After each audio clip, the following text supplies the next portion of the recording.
Hey, what's up, everybody? This is Charles, and I welcome you guys to another episode of the Dreamerspro Show, where we cover everything from sports, hot topics, classic debates, entertainment, and where we give you guys a fresh perspective on things and how we see them. And today we got some pretty serious news for you guys that we want to get into. But before we get into it, make sure you go ahead and hit the subscribe button. We're trying to get to 50,000 subscribers by the end of the year, so we really appreciate it if you helped us out. So with that being said, let me just go ahead and get into this topic here because this is quite serious. So going into this season, a lot of people in the media had high expectations for the Lakers, and the Lakers made a bunch of off-season moves, which included some acquisitions of some really big names. They were able to pick up Trevor Ariza, who up until this moment hasn't played a game for the Lakers yet because I think he's injured.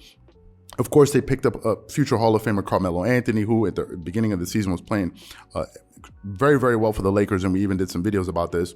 They picked up Dwight Howard. Now, Dwight Howard was a former Laker, right? He was there when they won the NBA championship in the Orlando bubble. He was, a part of their Twin Towers. There were Anthony Davis, I think JaVale McGee, and these guys. He was there. He played some great defense on Nikola Jokic in the playoffs when they made it to the Western Conference Finals. So, of course, they brought him back. They picked up DeAndre Jordan, right, who I think used to play with if I'm not mistaken, he was playing with the Brooklyn Nets, and I think they waived him, if I'm not mistaken.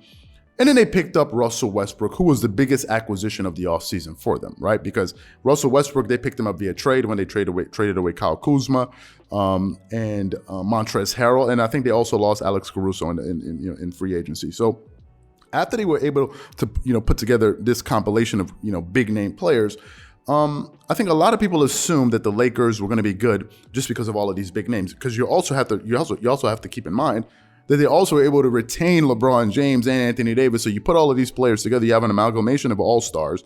And people were like, there's no way that this team is not going to be going to the Western Conference Finals. And some people gave them the second best odds to win the entire championship behind the Brooklyn Nets. But as the season has kind of progressed, and after 30 games played, the Lakers are only 2 games above 500 as we currently speak, right? They're only 2 games above 500. I think I think the majority of the people that had expectations for this team, including Vegas and all these people, I don't think a lot of people envisioned this team being kind of like in the middle of the pack at this particular moment in the season. As we speak, they're the number 6 seed in the Western Conference. No one, I'm sure, envisioned, the Lakers having this type of start, so far this season. And now, to add insult to injury, their youngest superstar, the youngest all-star, just suffered another setback. What are we talking about?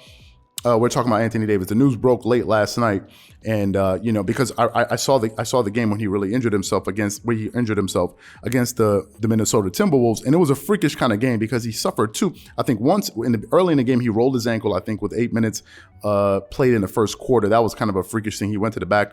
To kind of work on it. Then he ultimately returned it to the game. And I think in the second half is where he really injured himself. So what we want to do is we want to get into this report that basically is saying that he's going to be sidelined for the next 4 weeks. So we want to get into this report that we're going to get from CBS Sports. So we're going to read a little bit about this story, and then we're going to come back and give you guys our closing thoughts. So before we go too far, let's just go ahead and get into this article right here. Now, the article starts off with the headline, Anthony Davis injury update. Lakers star out at least 4 weeks after MRI shows MCL sprain in left knee. The Los Angeles Lakers injury problems continued on Friday night when the star big man Anthony Davis left the game with an apparent left knee injury during the team's 110-92 loss to the Minnesota Timberwolves.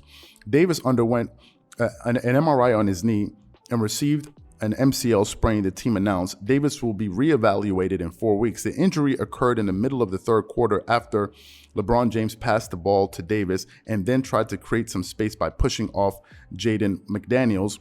LeBron was called for an offensive foul on that play, but the bigger issue was that McDaniels fell directly into Davis's legs.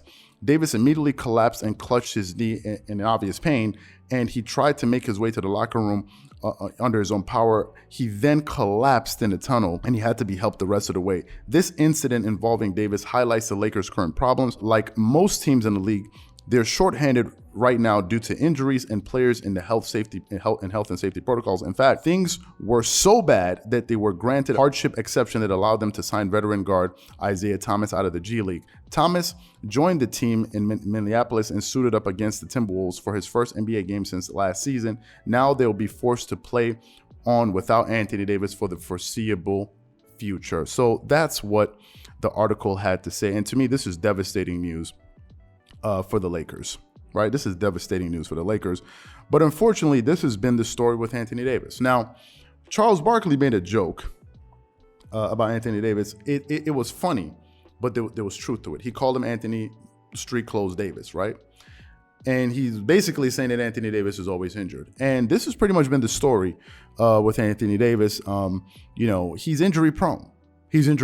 And here again is another situation in which he got injured. This is just a freak. I mean, I saw the highlights, right? And I saw how he got injured. I mean, the first quarter he rolled his ankle. I mean, it's just misfortune that something like that would happen. But now that he's going to be gone, I think it's going to put more pressure on his teammates to step up.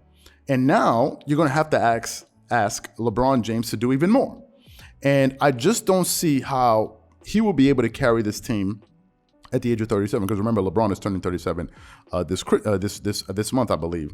And the fact of the matter is this: given the fact that they're now going to be asking LeBron to do more, and then they have a poorly constructed roster, I think this is just turning into a situation that just went from bad to worse.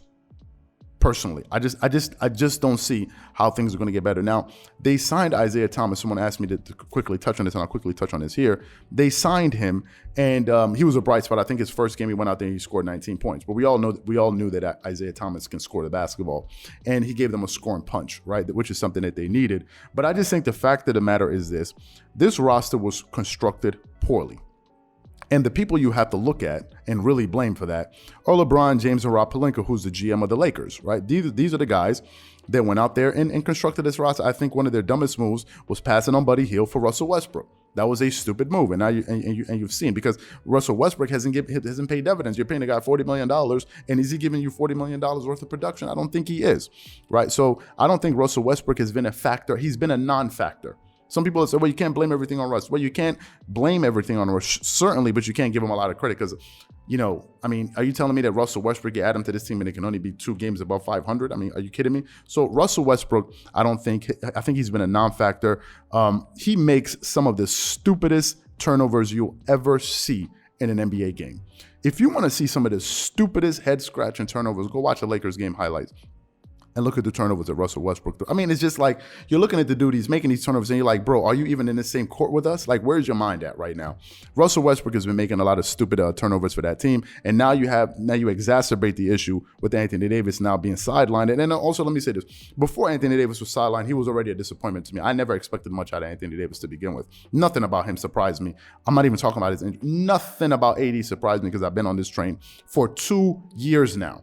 Right? He is not that dude. And people are surprised. Why can't AD how can you ask somebody to be something they have never, ever been?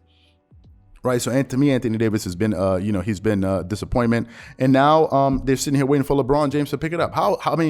Is that the strategy? The strategy is now we're going to lean on LeBron to pick things up. Listen, I think it's a mess. I think this is devastating news. Hence, we put that word in the title. And I think something needs to give. But I think, unfortunately, that they're running out of options because that's just bad luck. A guy like that getting injured, and he's the youngest superstar. He gets injured, and it's a bad sign. Now, this AD news isn't the end of the world, but I don't think it's a good thing. I don't think it's a good sign. So what I want to know from you guys is, what do you think about the Anthony Davis injury update that he's going to be missing 4 weeks, and how do you think the team fares without him? Whatever you guys think, please leave your thoughts and comments in the comment section below. Again, if you enjoyed the video, be sure to make sure you go ahead and hit the like button, hit the subscribe button, and hit the notification bell to be notified whenever we drop our content. Once again, this is Charles here from Dreamerspro, wishing you guys an amazing day and catch you guys on the next episode. Peace.